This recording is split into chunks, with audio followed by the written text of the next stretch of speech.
spontaneous killings and burning of Christians in the north continues as Christians move out en masse. How many times has the Christians been called upon? How many times has the Christians be called that the time has come for them to relocate, to move out, to move away? For crying out loud, they have their own state. They don't need they don't need to start killing themselves in the north when they know that they have their own they have their own states. They have their own region. They allow themselves to be used unnecessarily. Can you imagine? Okay, see now. Despite the last incident and intervention of the international community on this very matter, these people still continue the attack on Christians. They almost killed Bishop Kuka. They almost killed Bishop Kuka. So it doesn't make sense at all, my dear listeners. It doesn't make sense. It doesn't pass any clear message at all. You understand?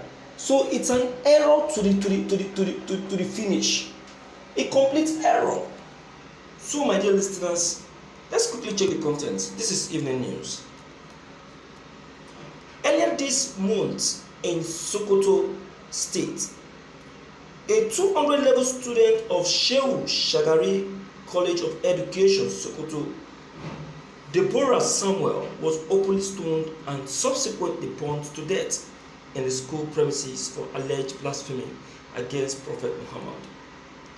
The sad incident, which attracted global outrage and condemnation, later degenerated to almost a full-blown religious crisis before the intervention of the state government, law enforcement agents, and respected crisis and clerics. As if that still wasn't enough, another has just happened again in Bauchi State, leading to loss of properties. However, the case was quickly brought under control by the state government and police command, averting unnecessary loss of lives. Nigeria, being a religious country, is well populated by the Christians and Muslim faithfuls. Adherents of the traditional religion are also well represented in the country's population figures. However, aside the recent Sokoto and Bauchi event, the nation had in time past been engulfed in religious crisis that consequently led to avoidable loss of lives and properties.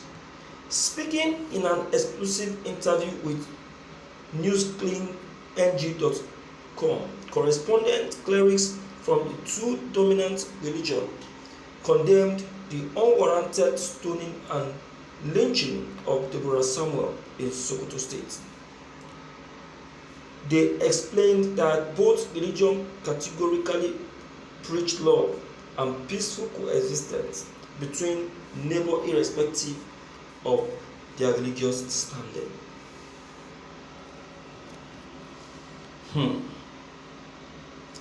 My dear listeners, you see,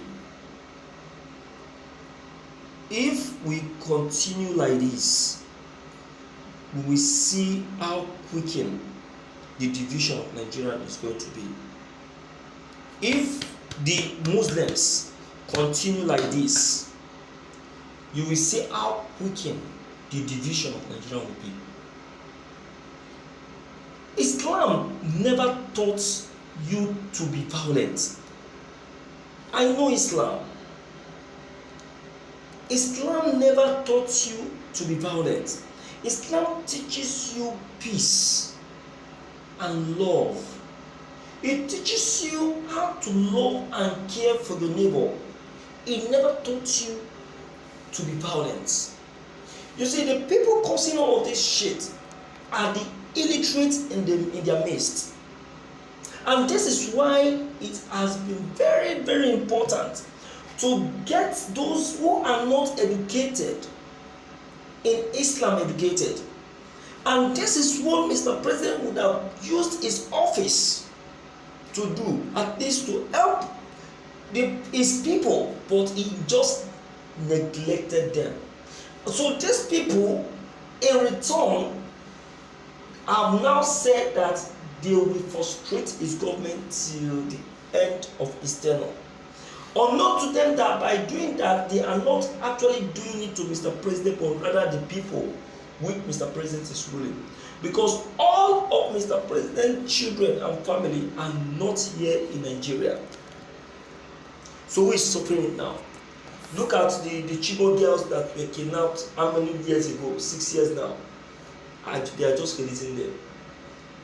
They're just releasing them. Of which many of these girls have given back to those idiots called the Boko people. So where are we heading to? So when people in Nigeria are now running away to another man's country, Nigerians will be saying, where are you going? Why can't you stay in your country and hustle? Hustle what? A country that is killing innocent people, that has refused to intervene on their case? I don't blame them at all. I never blame them. It's the cause of our government. It's the cause of our leaders. They have neglected the people. After voting them into power, what they do is to see how to use that opportunity to float their own children and family out of the country.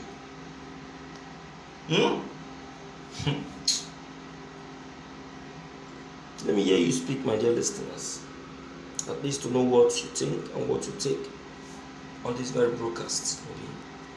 Don't forget to leave them below the comment section. Click on the subscription buttons as well as the bell buttons to get updated each time we upload any new videos. Thank you.